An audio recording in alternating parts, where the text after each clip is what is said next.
Hello friends, ಬೆಳಗಿನ ಶುಭೋದಯ ಎಲ್ರಿಗೂ.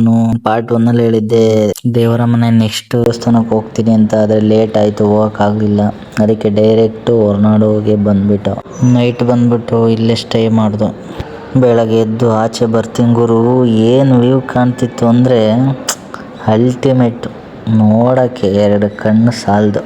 ಇನ್ನು ನಾವು ರೆಡಿಯಾಗಿ ಬೇಗ ಬಂದ ದರ್ಶನಕ್ಕೆ. ಜನ ಕಮ್ಮಿ ಇದ್ದರು. ಓಕೆ ಗೈಸ್, ದರ್ಶನ ಮುಗೀತು. ದರ್ಶನ ಮುಗಿಸ್ಕೊಂಡು ಹೊರಟು. ಈ ದೇವಸ್ಥಾನ ಹೇಳ್ಬೇಕಂದ್ರೆ ಪ್ರತಿದಿನ ಸಾವಿರಾರು ಭಕ್ತರು ಬರ್ತಾರೆ ಇಲ್ಲಿಗೆ. ಬೆಳಗ್ಗೆ 7 ಗಂಟೆಗೆ ಪೂಜೆ ಸ್ಟಾರ್ಟ್ ಆದರೆ ಇನ್ನು ನೈಟ್ 9 ಗಂಟೆ ತನಕನೂ ಪೂಜೆ ಇರುತ್ತೆ. ಪ್ರತಿದಿನ ಅನ್ನದಾಸೋಹ ವ್ಯವಸ್ಥೆ, ಬೆಳಗ್ಗೆ ಮಧ್ಯಾಹ್ನ ನೈಟ್ 3 ಟೈಮು ಅನ್ನದಾಸೋಹ ವ್ಯವಸ್ಥೆ ಇರ್ತದೆ. ಹಾಗೆ ಇಲ್ಲಿ ಸುತ್ತಮುತ್ತ ಇರೋಕ್ಕಂಥ ರೈತರು ಅವರು ಬೆಳೆದಿರೋಕ್ಕಂಥ ಬೇಳೆ, ಅಕ್ಕಿ, ರಾಗಿ ಎಲ್ಲವುದು ಪ್ರತಿಯೊಂದು ಐಟಮನ್ನು ಇಲ್ಲಿಗೆ ಅನ್ನಪೂರ್ಣೇಶ್ವರಿ ದೇವಸ್ಥಾನಕ್ಕೆ ತಂದು ಅರ್ಪಿಸ್ತಾರಂತೆ.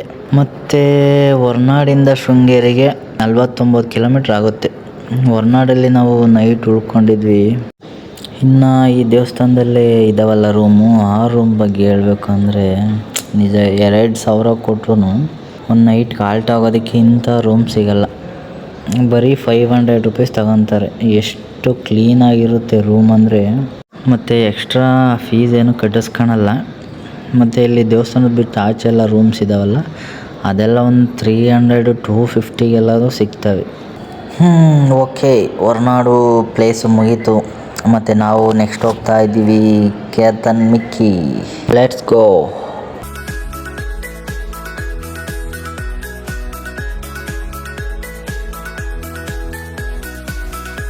ಓಕೆ, ಎಷ್ಟು ಸುಂದರವಾಗಿ ಕಾಣುತ್ತಲ್ಲ ಗುರು ನಮ್ಮ ಕೇತನ್ ಮಿಕ್ಕಿ. ನಾವು ಅಂತೂ ಬಂದೇ ಬಿಟ್ವಿ. ಇನ್ನೇನಿಲ್ಲಿ ಗಾಡಿ ಪಾರ್ಕಿಂಗ್ ಮಾಡಿ ಟ್ರಕ್ಕಿಂಗ್ ಮಾಡಬೇಕು. ಇಲ್ಲಿಂದ ಒಂದು ಎಂಟ್ರಿ ಫೀಸು 50 ರೂಪಾಯಿ ಕಟ್ಟಿಸ್ಕೊತಾರೆ ಒಬ್ಬರಿಗೆ ಪರ್ ಪರ್ಸನ್. ಇಲ್ಲಿಂದ ಒಂದು 3 ಕಿಲೋಮೀಟರ್ ಟ್ರಕ್ಕಿಂಗ್ ಆಗುತ್ತೆ. ಮತ್ತು ವೆಹಿಕಲ್ಲು ಇರುತ್ತೆ. ಅವ್ರ ವೆಹಿಕಲ್ಲು ಒಳಗಡೆ ಅಲೋ ಮಾಡ್ತಾರೆ, ನಮ್ಮ ವೆಹಿಕಲ್ ಬಿಡಲ್ಲ. ಅವ್ರ ವೆಹಿಕಲ್ಗೆ 1,500 ತಗೊತಾರೆ. ನೀವು ಒಬ್ಬರಾದ್ರೂ ಹೋಗ್ರಿ 1,500ನೇ, 5 ಜನ ಹೋದರೂ 1,500ನೇ. ಇಲ್ಲಿಂದ ಸ್ಟಾರ್ಟ್ ಮಾಡ್ದೋ ಟ್ರಕ್ಕಿಂಗು. ಇನ್ನು 3 ಕಿಲೋಮೀಟ್ರ್ ಹತ್ತಬೇಕು. ಇನ್ನೊಂದೇನೆಂದರೆ ಇಲ್ಲಿ ನಮ್ಮನ್ನು ಬಿಟ್ಟರೆ ಟ್ರಕ್ಕಿಂಗ್ ಮಾಡೋರು ಜನನೇ ಇಲ್ಲ ಗುರು. ನಾವಿಬ್ಬರೇ ಇದರಲ್ಲಿ ಟ್ರಕ್ಕಿಂಗ್ ಮಾಡ್ತಿರೋದು. ಇನ್ನು ಇದ್ದವರೆಲ್ಲ ಜೀಪಲ್ಲಿ ಬರ್ತಾವ್ರೆ, ಹೋಗ್ತಾವ್ರೆ. ನಾವಿಬ್ಬರೇ ಒಂಟಿ ಪಿಚಾಚಿ, ಅಲ್ಲ 2 ಪಿಚಾಚಿಸ್.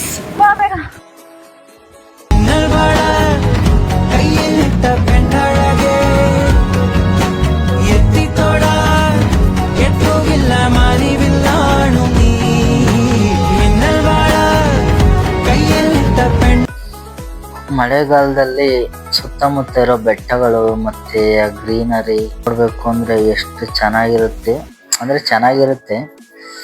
ಅಂದರೆ ಮೋಡ ಎಲ್ಲ ಜಾಸ್ತಿ ಬಂದರೆ ಏನು ಕ್ಲಿಯರಾಗಿ ಕಾಣಲ್ಲ. ಸುತ್ತಮುತ್ತ ಎಲ್ಲ ಫುಲ್ ವೈಟ್ ಇರುತ್ತೆ ಅಷ್ಟೇ. ಮತ್ತು ಅದು ಮೋಡ ಕ್ಲಿಯರ್ ಆಗಬೇಕು ಅಂದರೆ, ವ್ಯೂ ನೋಡಬೇಕು ಅಂದರೆ ಮೋಡ ಎಲ್ಲ ಹೋಗಿ ಬಿಸಿಲು ಬರೋ ತನಕ ಕಾಯಬೇಕು. ಇನ್ನೊಂದೇನೆಂದರೆ ನಾವು ಹೋದಾಗ ಮಳೆನೂ ಇಲ್ಲ, ಬಿಸಿಲು ಮಾತ್ರ ಚೆನ್ನಾಗಿ ಹೊಡಿತಿತ್ತು. ಅದರಿಂದ ನಮಗೆ ವ್ಯೂ ಎಲ್ಲ ಚೆನ್ನಾಗಿ ಕಾಣ್ತಿತ್ತು ಸುತ್ತಮುತ್ತ. ಅಂದರೆ ಬಿಸಿಲು ಜಾಸ್ತಿ ಇತ್ತು. ನಮಗೆ ಹತ್ತುತ್ತಾ ಸಿಕ್ಕಾಬಟ್ಟೆ ಸುಸ್ತಾಗೋಗ್ಬಿಡ್ತು. ಸುಸ್ತಾಗಿದ್ಮೇಲೆ ನನ್ನ ವಾಯ್ಸ್ ಹಿಂಗಿತ್ತು. Hello guys, welcome to Ketan Mikki. ಅಣ್ಣ ಸಖತ್ ಆಕ್ಟಿಂಗ್ ಮಾಡ್ತಿದ್ದೆ ಕಣ.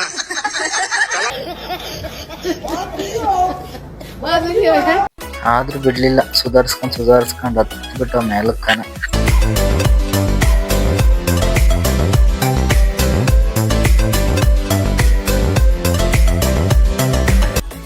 ಈ ತರ ಇದೆ ನೋಡ್ರಿ.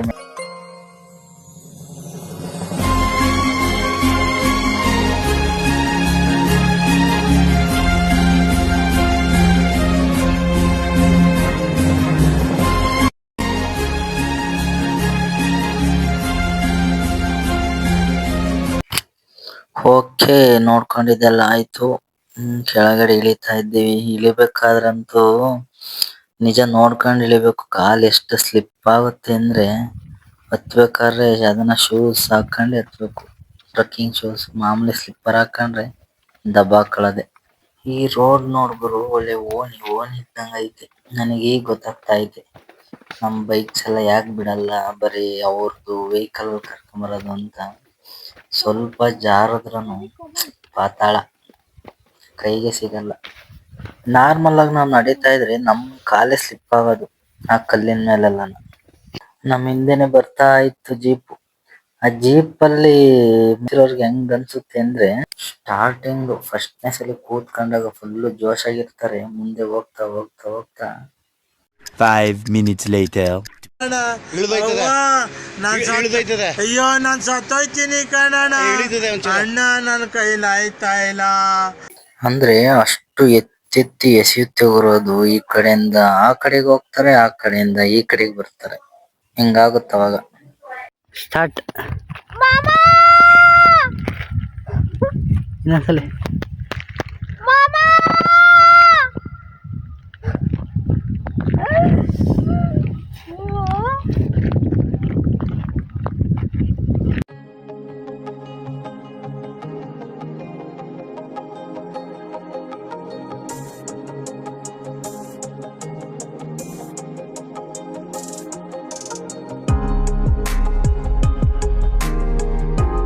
ಇದೊಂದು ಬದುಕಿ, ಇದೊಂದು ಜನ್ಮವೇ, ಎಂತಹ ದುರ್ವಿಧಿ, ಇದೆಂತಹ ದುರ್ವಿಧಿ. ಓಕೆ, ಕೇತನ್ ಮಿಕ್ಕಿ ಆಯ್ತು. ಮತ್ತೆ ನೆಕ್ಸ್ಟ್ ಕಳಸದಲ್ಲಿರೋ ಹ್ಯಾಂಗಿಂಗ್ ಬ್ರಿಡ್ಜ್ ಹತ್ರ ಹೋಗ್ತಾ ಇದೀವಿ.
Okay, hanging bridge ನೋಡಿದ್ದಾಯ್ತು.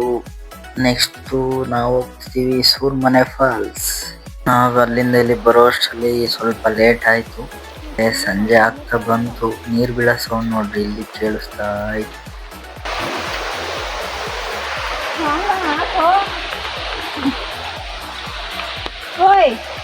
ಭಯ ಭಯ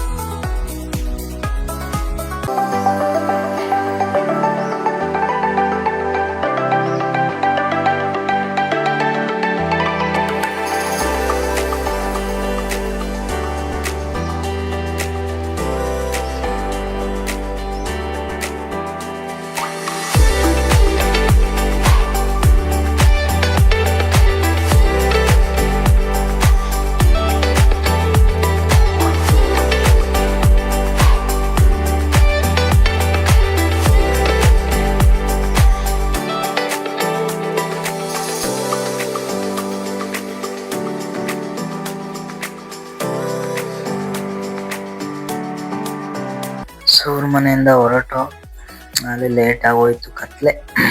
ಮತ್ತೆ ಇಲ್ಲಿಂದ ಹೋಗಿ ಚಿಕ್ಕಮಂಗ್ಳೂರಲ್ಲಿ ಸ್ಟೇ ಆಗಬೇಕು. ಹಾಗೆ ಮತ್ತೆ ನಾಳೆ ನೆಕ್ಸ್ಟ್ ಹೇಳ್ತೀನಿ. Hello guys, good morning. ಇವಾಗ ನಾವು ಹೋಗ್ತಾ ಇದ್ದೀವಿ ಮುಳ್ಳಯ್ಯನಗಿರಿ. ನಾವು ಬೆಳಗ್ಗೆನೆ ಬೇಗ ಎದ್ದು ಸ್ವಲ್ಪ ಮಂಜು ಮಂಜು ತರ ಇರೋ ಟೈಮಲ್ಲಿ ಹೋಗೋಣ ಅಂದ್ಕೊಂಡು ಸೂರ್ಮನೆ ಫಾಲ್ಸ್ ಇಂದ ಬರೋದು ಲೇಟ್ ಆಗೋಯ್ತು. ಲೇಟ್ ಆಗಿದ್ದು ಅಷ್ಟರಲ್ಲಿ ಅಲ್ಲಿ ಬಿಸಿಲೆಲ್ಲ ಜಾಸ್ತಿನೇ ಬಂದ್ಬಿಟ್ಟಿತ್ತು. ಅದೇ ಬಿಸಿಲಲ್ಲಿ ಹೋಗ್ತಿದೀವಿ.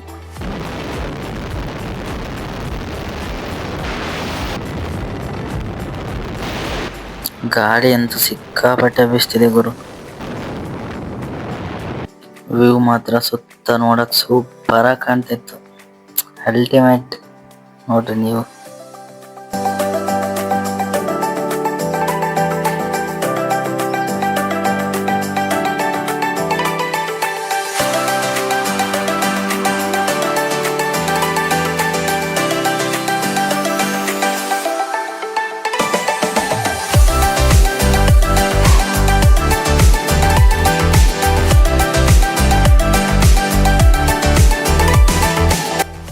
ನಾವು ಬಂದು ಬೆಟ್ಟ ಹತ್ತಕ್ಕೆ ಸ್ಟಾರ್ಟ್ ಮಾಡ್ದ.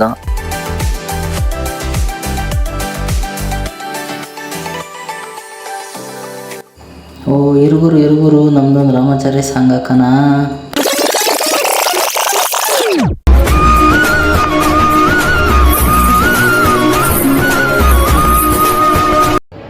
ಈ ಮುಳ್ಳಯ್ಯನಗಿರಿ ಬೆಟ್ಟಕ್ಕಿರೋ 500 ಮೆಟ್ಲು ಹತ್ತುವಾಗ ಸಾಕಾಗೋಯ್ತು ಗುರು. ಅಂದರೆ ಬಿಸಿಲು ಕಮ್ಮಿ ಇದ್ದರೆ ಏನಷ್ಟು ಹತ್ತಕ್ಕೆ ರಿಸ್ಕ್ ಅನ್ಸಲ್ಲ, ಬಿಸಿಲು ಜಾಸ್ತಿ ಇದ್ದರೆ ಸ್ವಲ್ಪ ರಿಸ್ಕಿ ಹತ್ತೋದಕ್ಕೆ.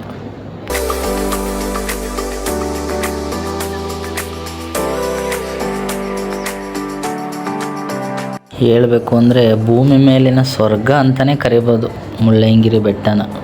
ಅಷ್ಟು ವೈಟ್ ಇರುತ್ತೆ, ಅಷ್ಟು ಸುಂದರವಾಗಿರುತ್ತೆ ನೋಡೋದಕ್ಕೆ. ಮುಳ್ಳಪ್ಪ ಸ್ವಾಮಿಯವರು ಈ ಬೆಟ್ಟದಲ್ಲಿರೋ ಗುಹೆಯಲ್ಲಿ ವಾಸ ಇದ್ರಂತೆ ಅವಾಗ. ಇನ್ನು ಈ ಬೆಟ್ಟನ ಮುಳ್ಳಯ್ಯನಗಿರಿ ಅಂತ ಯಾಕೆ ಕರೀತಾರೆ ಅಂದರೆ ಇಲ್ಲಿ ಮುಳ್ಳಪ್ಪ ಸ್ವಾಮಿ ದೇವಸ್ಥಾನ ಇದೆ, ಅದಕ್ಕೇ ಮುಳ್ಳಯ್ಯನಗಿರಿ ಅಂತ ಕರೀತಾರೆ.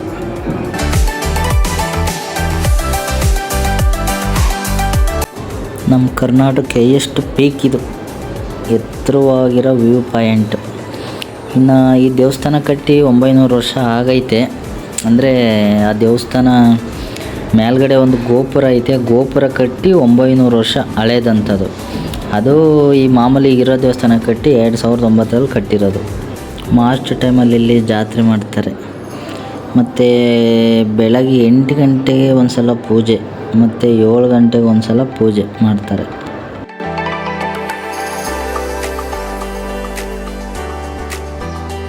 ಓಕೆ ಗೈಸ್, ಮುಳ್ಳಯ್ಯನಗಿರಿ ನೋಡಿದ್ದೆಲ್ಲ ಆಯಿತು. ಮತ್ತು ನೆಕ್ಸ್ಟು ಕಲ್ಲತ್ತಿಗಿರಿಗೆ ಹೋಗ್ತೀವಿ.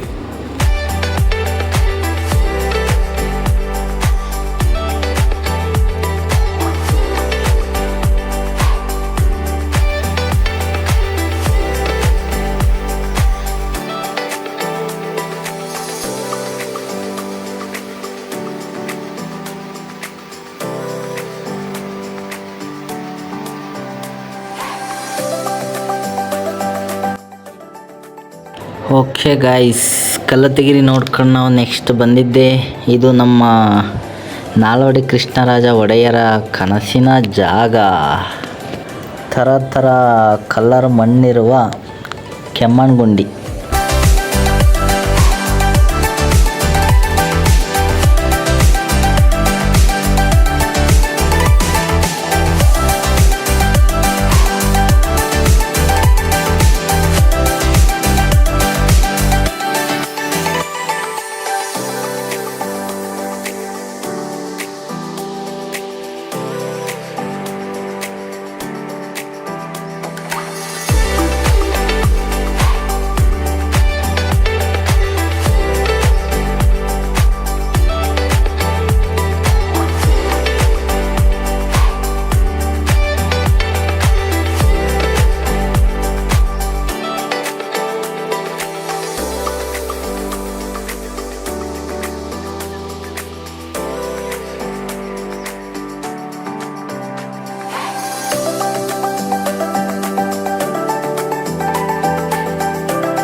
ನಾನು ಹೇಳಿದ್ನಲ್ಲ ಥರ ಥರ ಮಣ್ಣು ಅಂತ, ನೋಡ್ರಿ ಇಲ್ಲಿ.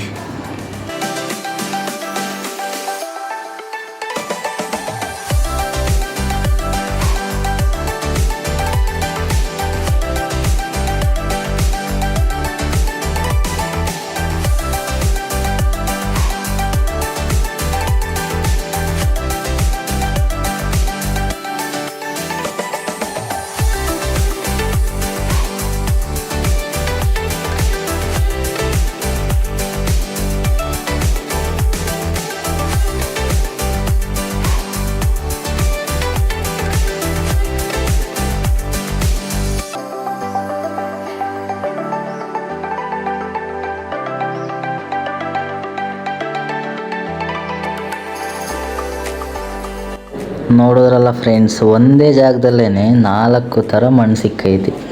ಇನ್ನು ಬೇರೆ ಬೇರೆ ಜಾಗದಲ್ಲೆಲ್ಲ ನೋಡಿದ್ರೆ ಇನ್ನೂ ಇಷ್ಟು ಥರ ಮಣ್ಣು ಸಿಗ್ಬೋದು. ನಿಜ ಹೇಳಬೇಕು ಅಂದರೆ ಈ ನಮ್ಮ ಚಿಕ್ಕಮಂಗ್ಳೂರನ್ನ ಭಾರತದಲ್ಲಿರೋ ಸ್ವಿಟ್ಜರ್ಲ್ಯಾಂಡ್ ಅಂತಲೇ ಕರಿಬೋದು. ನಿಜ ಅಲ್ವಾ? ಓಕೆ ಗಾಯ್ಸ್, ಕೆಮ್ಮಣ್ಣುಗುಂಡಿ ನೋಡ್ಕೊಂಡು ಹೊರಟು. ಮಳೆ ಫುಲ್ ಜೋರು ಗುರು, ಫುಲ್ ಜಾಸ್ತಿ ಸ್ಟಾರ್ಟ್ ಆಗೋಯ್ತು ಮಳೆ. ಆದರೆ ಏನು ಮಾಡೋಣ, ಹೋಗ್ತಾ ಇದ್ದ ನಿಧಾನಕ್ಕೆ. ನಾವು ಬಂದಿದ್ದು ಚಿಕ್ಕಮಂಗ್ಳೂರು ಟ್ರಿಪ್ ಎಲ್ಲ ಮುಗೀತು, ಮತ್ತು ರಿಟರ್ನ್ ಹೋಗ್ತಿದ್ದೀವಿ ನಮ್ಮ ನಡೆ ತುಮಕೂರು ಕಡೆ ಅಂತ. ಈ ವಿಡಿಯೋ ಎಲ್ಲರಿಗೂ ನಿಮಗೆ ಇಷ್ಟ ಆಗಿದೆ ಅಂದ್ಕೊತೀನಿ. ಇಷ್ಟ ಆಗಿದರೆ ಲೈಕ್ ಮಾಡಿ, ಕಮೆಂಟ್ ಮಾಡಿ ಆ್ಯಂಡ್ ಸಬ್ಸ್ಕ್ರೈಬ್ ಮಾಡಿ. ಸೊ ಇಷ್ಟು ಹೇಳ್ತಾ ನಿಮ್ಮ ಭೇಟಿ ನೆಕ್ಸ್ಟ್ ವಿಡಿಯೋ. ಇಲ್ಲಿ ತನಕ ಈ ವಿಡಿಯೋ ನೋಡಿದ್ದೀರಾ ಅಂದರೆ thank you so much. Tata, bye bye.